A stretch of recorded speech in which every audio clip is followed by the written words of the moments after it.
আগামীতে এই ইউনিয়নকে নেতৃত্ব দিবেন এই আশা আমি করতেছি। আমি কথা বাড়াবো না। আমাদের নেতা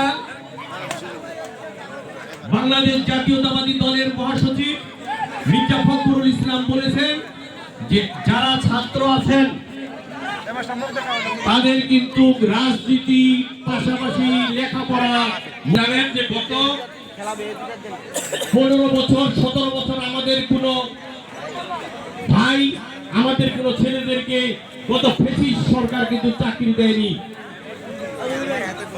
যাদের কিন্তু চাকরির বয়স শেষ, আগামীতে যদি আমাদের দল বাংলাদেশ জাতীয়তাবাদী দল বিএনপি যদি ক্ষমতায় আসে, আমাদের কিন্তু যাতে আপনারা ভালো করে করেন, আগামীতে যাতে আমরা এই